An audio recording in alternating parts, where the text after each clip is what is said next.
work. And Andy, I think you're going to be talking for about 40 minutes, is that right? Yes. Okay, good.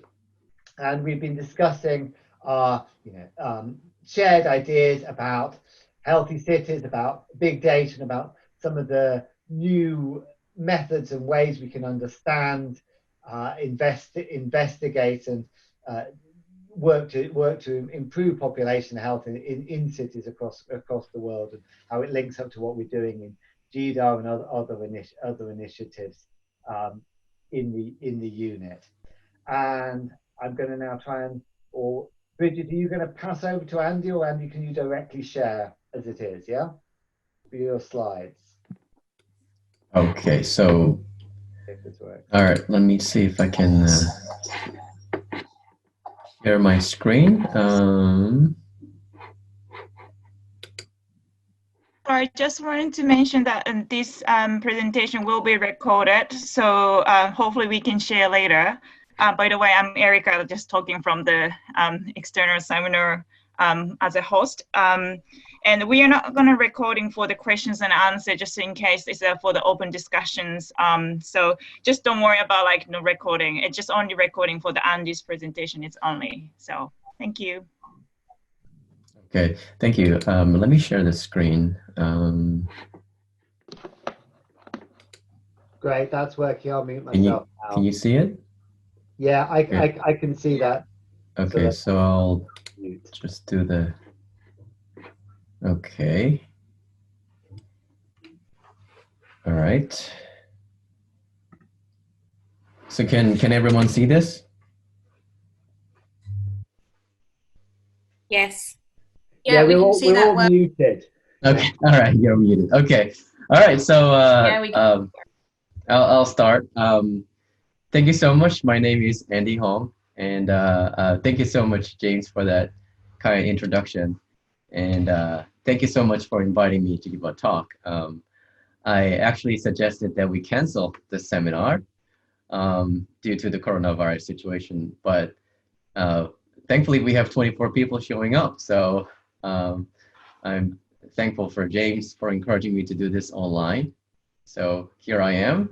The show must go on. So this is my first virtual seminar, so please bear with me if there are any technical glitches.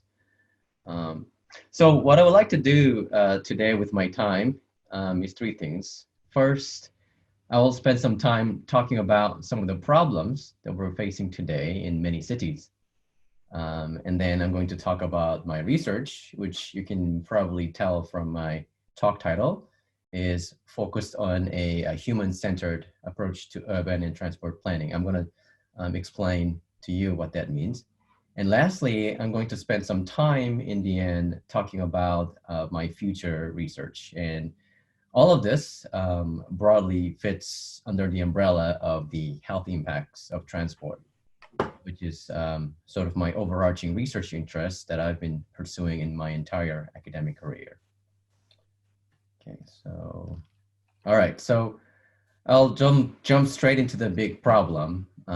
This is Mumbai in India, and I just visited Delhi.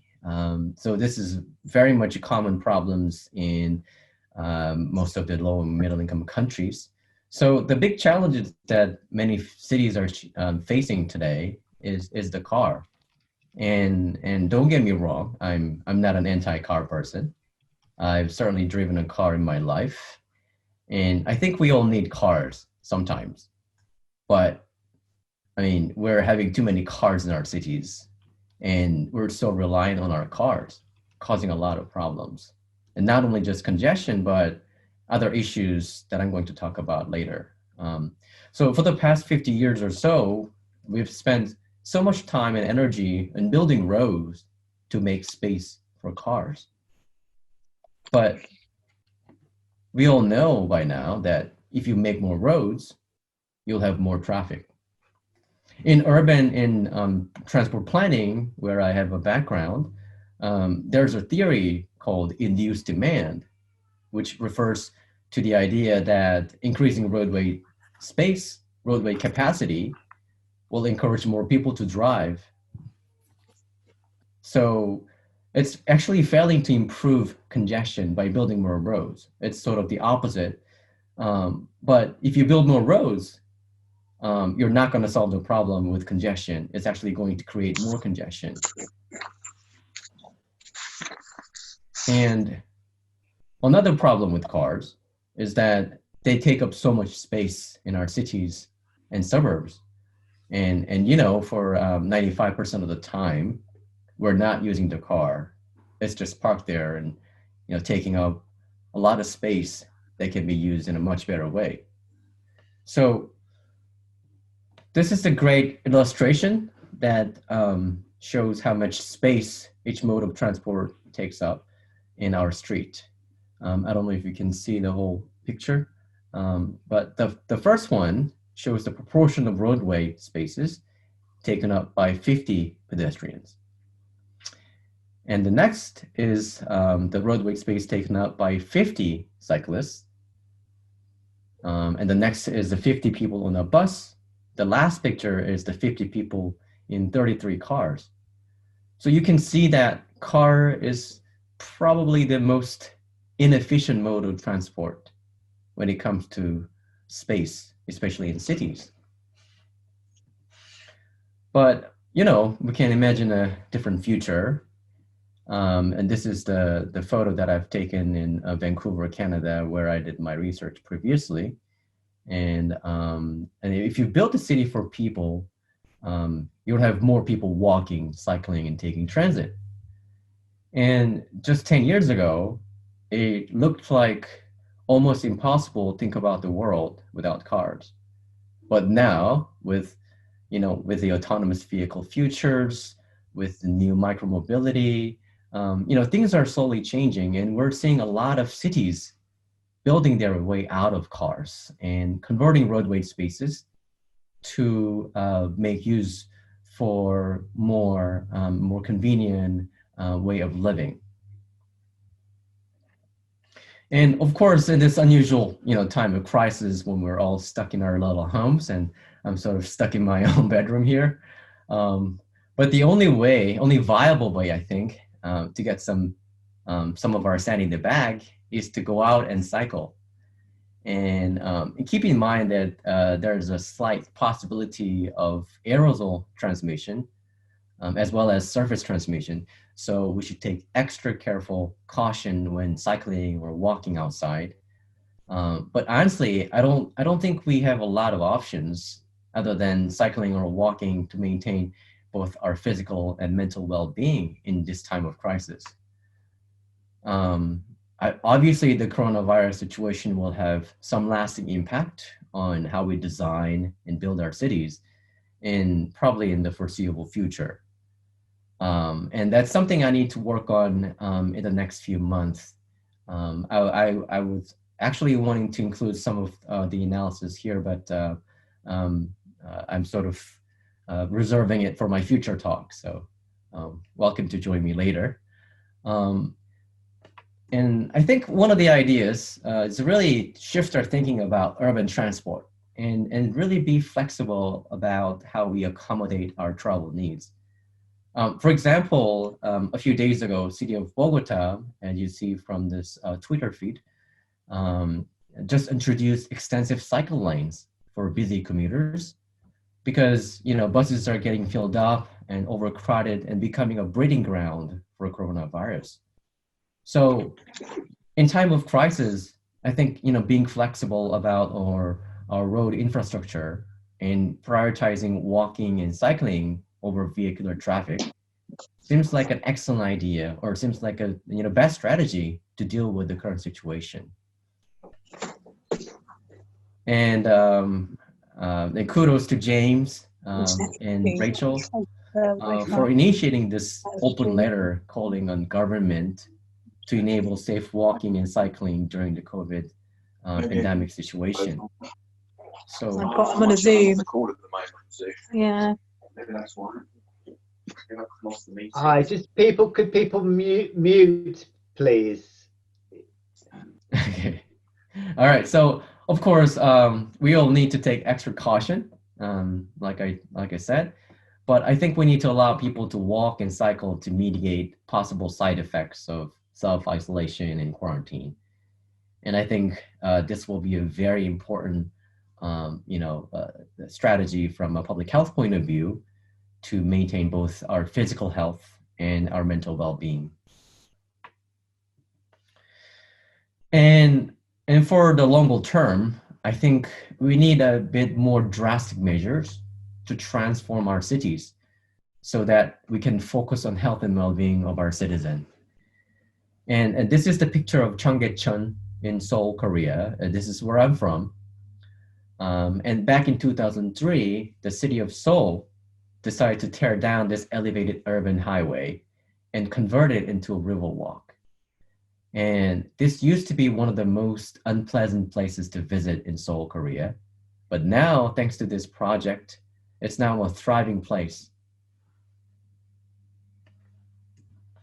And this is another example of how we can imagine a different future for our cities. This is San Francisco before and after the Embarcadero Highway was torn down. So around in 1906, when San Francisco earthquake took place, the government had to tear down this massive elevated freeway that you see on the left side of the picture. And instead of building a new freeway, the government decided to get rid of the freeway once and for all. And it was a controversial decision back in the days. But now this waterfront has become the most attractive spot for tourists, and it's drawing thousands of people around the world. So this is something that really changed the image of the city. This really changed the shifted our thinking in terms of how we can design and build our cities. And these days, some cities are even going further. So they are banning cars altogether in their city center. Cities like Oslo and Ghent are banning cars. And as you know, London has recently implemented a very strict congestion pricing scheme called ultra low emission zone. And examples are everywhere. And across the UK, there's a very strong political will to push forward with the idea of car-free cities. And Oxford City, where I live, is planning to implement the world's first zero-emission zones sometime next year. And Birmingham is launching the clean air zone this summer. And city of Edinburgh has already started a regular car-free day in their city center with the plan to make it more permanent. So I would say that we're sort of going through a paradigm shift in terms of how we build our cities. In the old days, in transport planning, it was all about mobility, moving people from A to B. And now, it's more about focusing on accessibility. And accessibility is basically about accommodating the needs of different populations, from children to women to elderly. And transportation planning used to be more supporting the automobiles, mostly about private vehicles. And now that trend is changing. So now planners and engineers are talking increasingly about shared mode of transport, multimodal transport, and different ways of moving, from A to B, not just focusing on automobiles. And in the old days, transport planning was mainly about improving efficiency and effectiveness. And now people are increasingly talking about diversity, equity, and health in transport planning. So I think this is a step change in terms of how we design our cities, how we design our road transport infrastructure, and really thinking about health at the center of transport policy. So thanks to some of the pioneering work by Larry Frank, Nguyen Huijsen, And you know, some of the new work that's published in Lancet with, you know, the James. I think there's a small but growing movement towards putting health and well-being at the center of urban and transport planning. And, you know, the transport planning or any sort of, you know, topics related to transport was a fringe topic in public health, mostly focusing on issues like traffic injuries or fatalities.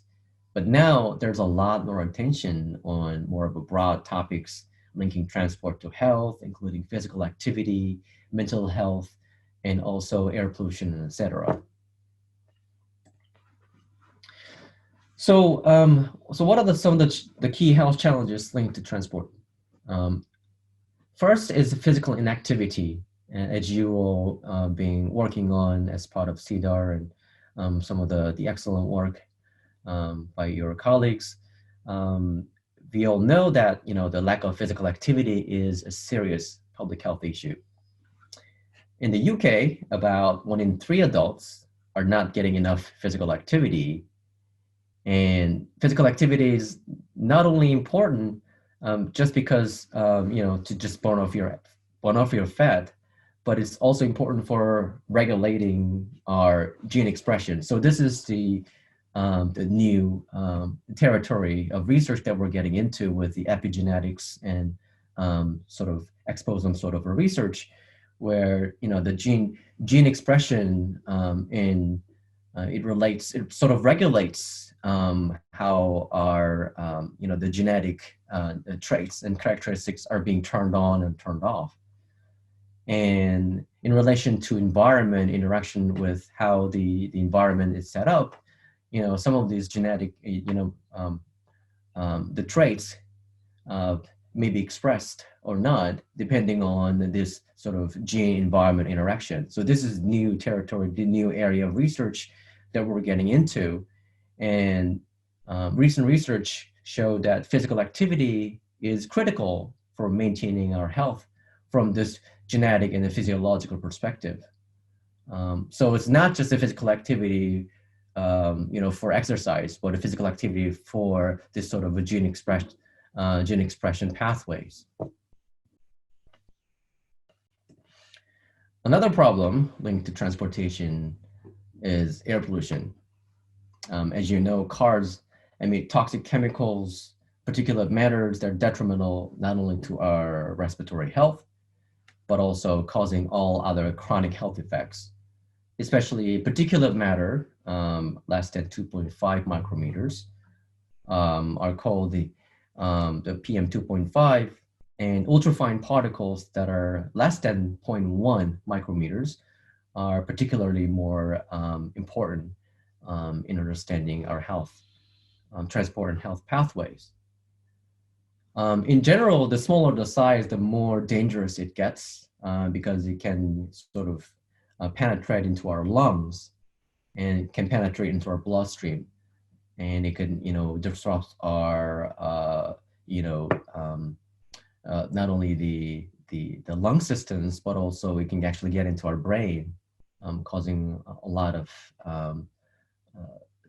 issues in our the cognitive functions.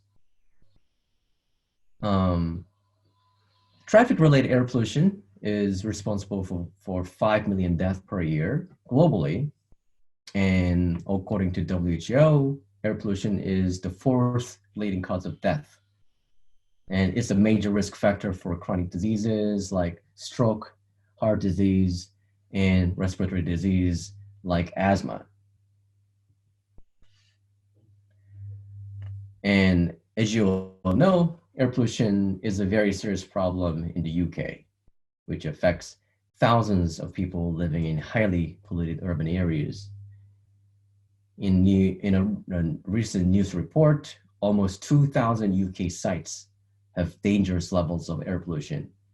And when it comes to NOx, which is the biggest concern in the UK, major source of air pollution comes from transport, which is more than 60%. And if you combine that with more of a background traffic, then it's close to 80%. So you can see the magnitude of the problem with cars in our cities.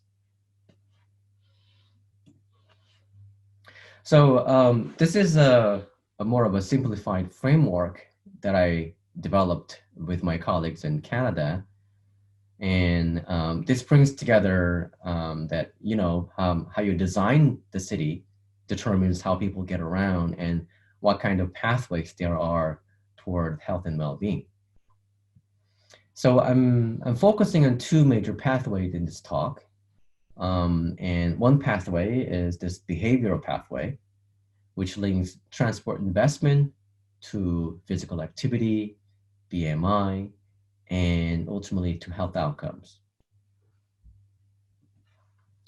Another pathway is this exposure pathway, which connects the built environment with exposure to environmental pollutions like air pollution, noise pollution, and traffic and safety, and which ultimately links to stress and systemic inflammation to some of the clinical outcomes. So first, I'm going to talk about the study that I've done to evaluate the impact of public transport investments on physical activity. So some of you may know that there's a very similar study conducted by David Ogilvy at CEDAR, looking at the before and after impact of the Cambridgeshire busway. In my study, we looked at the impact of Expo line, which is a new light rail transport system in Los Angeles.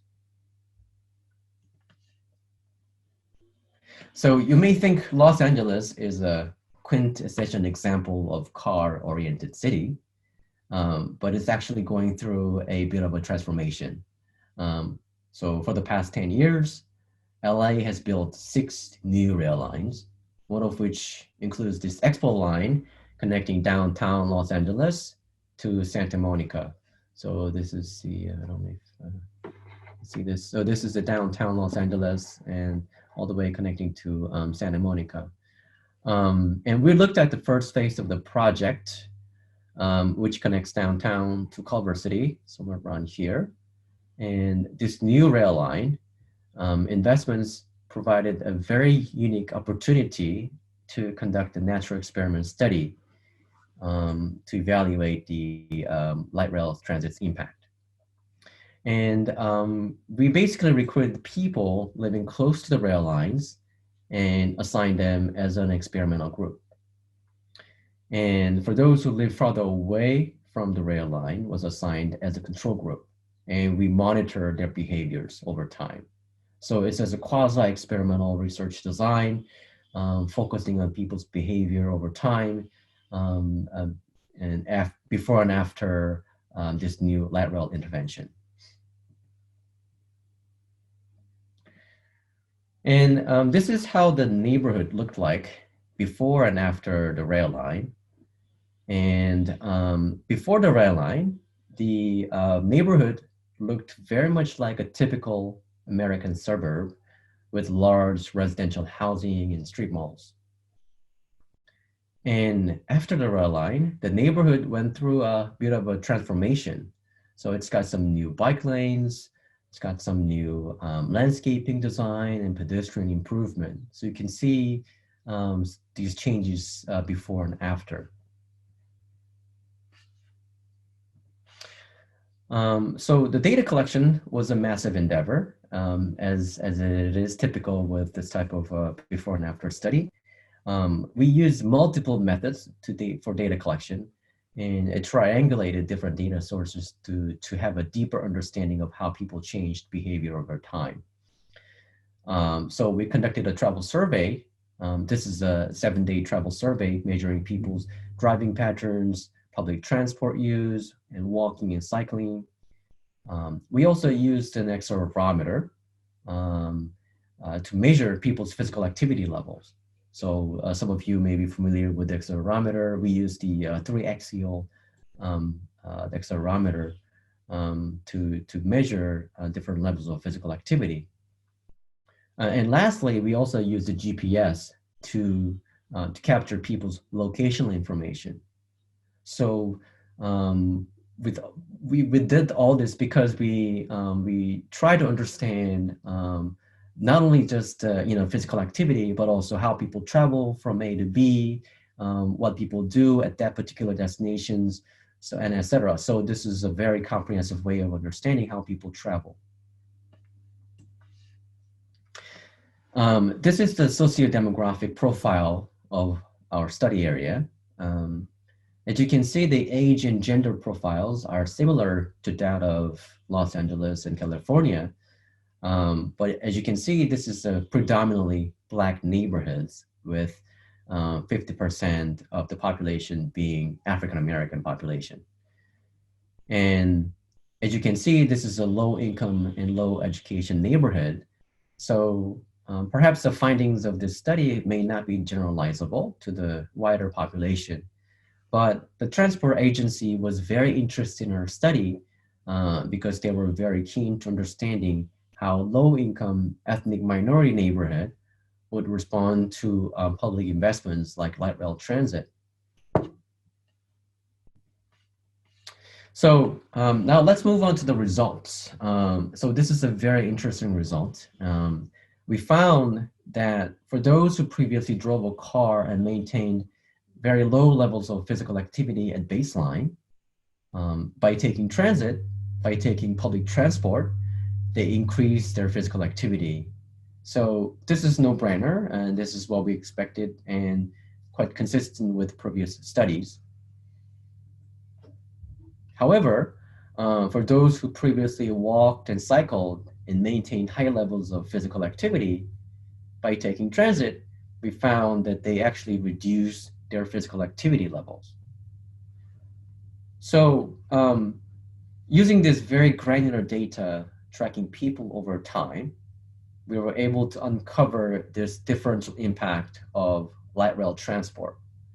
And this sheds new lights into our understanding of how people, especially in low-income Black neighborhood, would respond to public investments. And we can actually see some hints about some possible substitution effects. So people who generally, maintain high levels of physical activity, walking and cycling for the most part, if they were given a public transport investment, that could actually backfire and that could actually, decrease their physical activity levels. So the lessons learned from this study is that not only the physical infrastructure is important, but also the context and people play a very important role. Traditionally in civil engineering, in transportation or urban planning, there is this mentality that if you build it, they will come. But when it comes to policy impacts, the reality is very, very complex. And you need to understand how people respond to certain interventions. Like you've seen this Expo line light rail investments. We would expect that the light rail investment will lead to overall increase in physical activity, but that was not the case. So next, I'm going to switch gears and talk about the impact of urban interventions on air pollution. And in this case, I'm going to talk about my two studies, which looked at the impact of roadway closure. And first is a large-scale natural experiment study related to highway construction. And the second is a small-scale study using the car-free day event. So in 2011, Los Angeles closed down a 10-mile section of a highway called I-405, as you can see from this picture on the left. And they closes down this section of the freeway for construction for 2 days. And what is interesting about this road is that it's one of the busiest highways in the US, carrying over 300,000 vehicles per day. So people were sort of panicking, and the media was portraying as a doomsday for commuters and calling it Carmageddon, short for car Armageddon.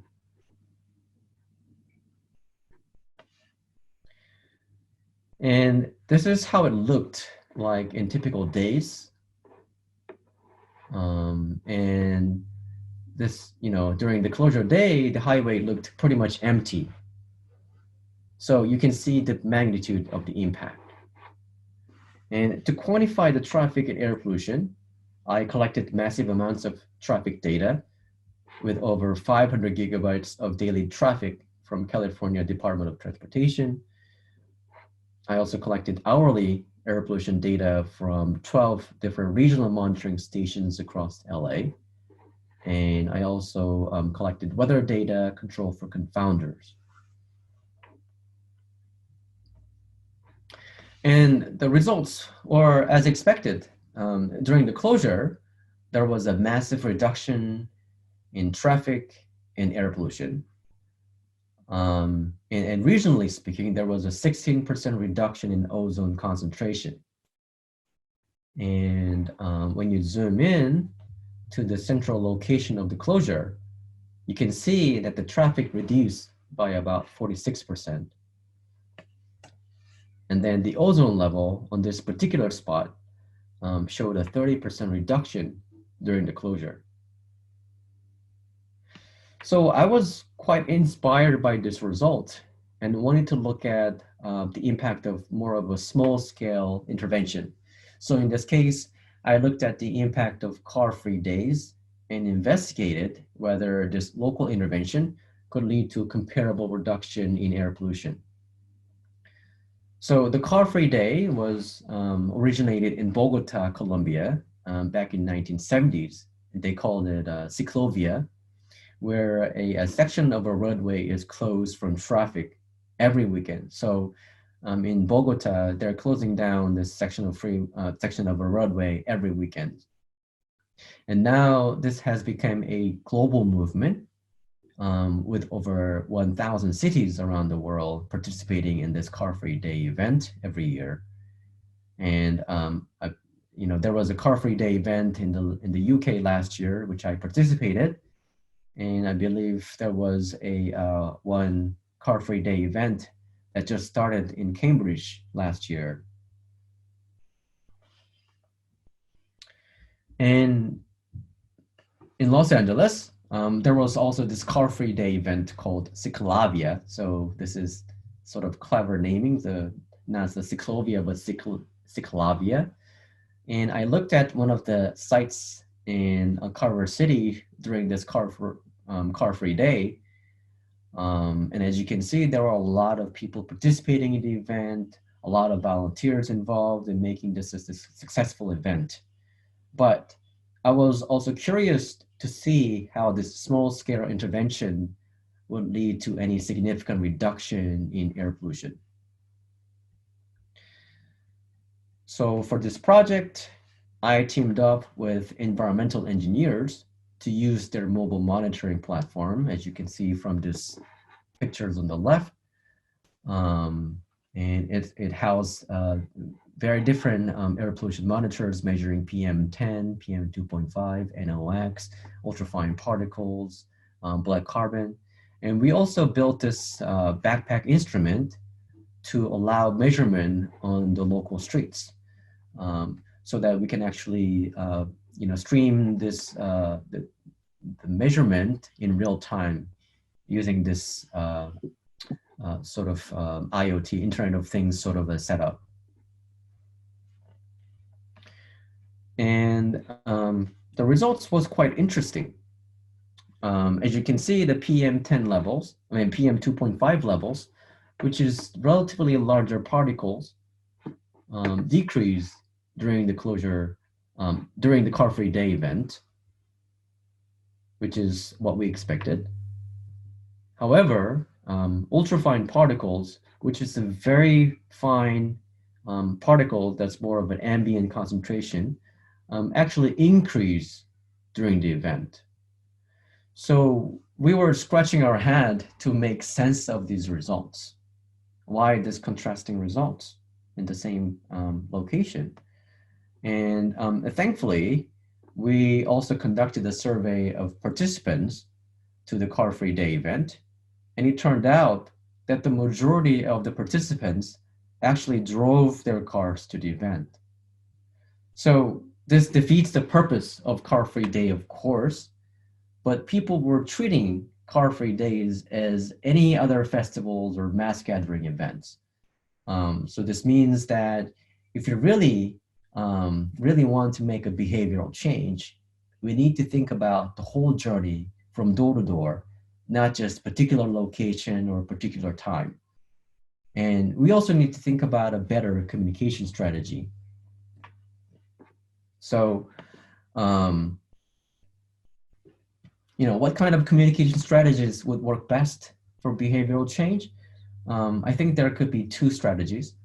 One strategy is to use the message of fear. And this is the tactic adopted by the Los Angeles Metro during the Carmageddon event.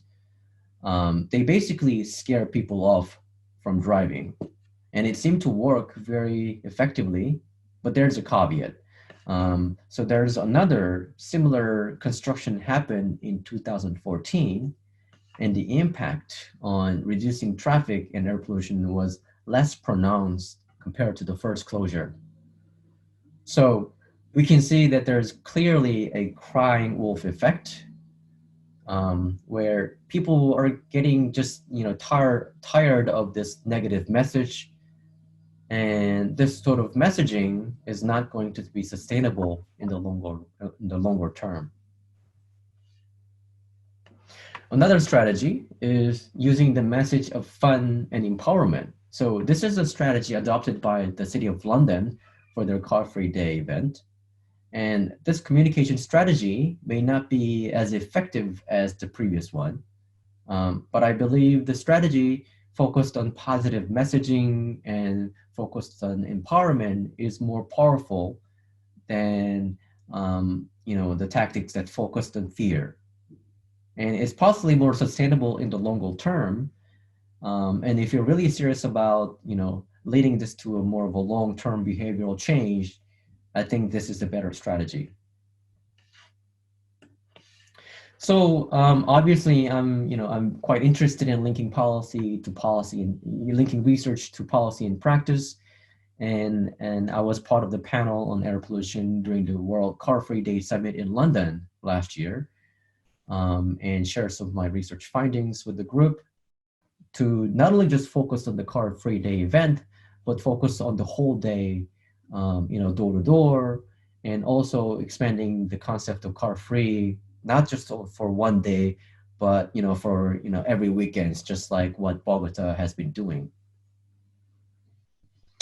And I also wrote this opinion piece to Thomson Reuters to think about how London can actually transform itself to a true car-free city.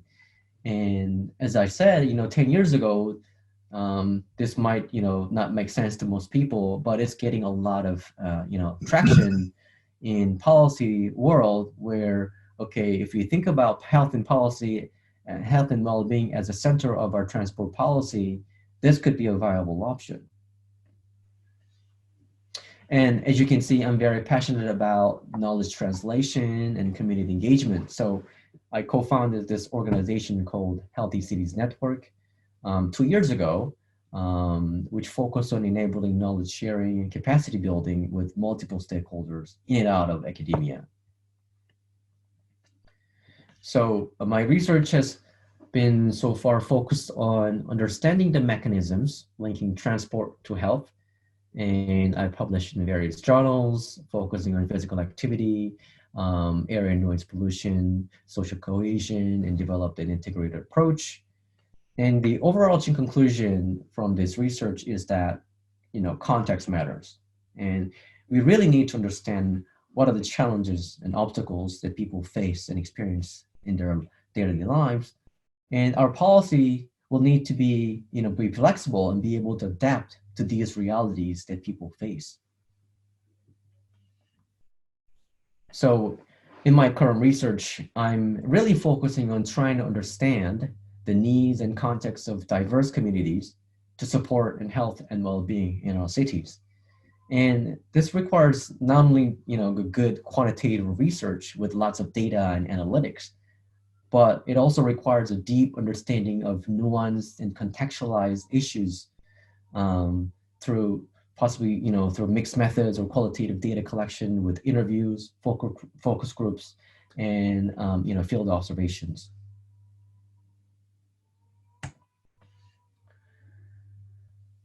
So I'm just, briefly going to introduce two of my current studies, trying to incorporate this new direction in my research focused on mixed methods. Currently, I'm developing a smartphone-based audit tool to enable participatory planning. And we're working very closely with Oxfordshire County Council and City Council, as well as important stakeholders in our community to co-develop this tool so that we can crowdsource information about different conditions and quality of various urban infrastructure. In this case, we were interested in understanding some of the, the quality and conditions of cycling infrastructure. And just briefly, this is a theoretical underpinning behind this tool development. And we're not only just interested in understanding the utility aspect of an infrastructure, but we also want to understand, what are the opportunities and capabilities afforded by this new and existing infrastructure. And obviously, understanding these more personal, individual dimensions of infrastructure is very difficult, and there's a lot of the theories behind it, which will help us sort of understand, examine this critical aspect of human development and well-being. And lastly, this project that I'm working on currently is sort of experimenting with different low-cost sensors to do a community air monitoring and mapping. And for this project, I'm working with the Barton Healthy New Towns and the Barton CCG to do a community engagement and community monitoring to identify pollution hotspots. So my hope is that by engaging directly with the community groups from the beginning of the project, we can identify pollution hotspots and the pain points in the community so that we can generate research outputs that are relevant to the context of the community. And this is very much my future research direction, with a lot more focus on co-designing and production aspect of research projects and with the ongoing community engagement.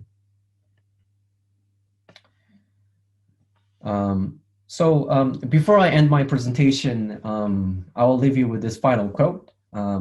So H.G. Wells once said that every time I see an adult on a bicycle, I no longer despair for the future of the human race.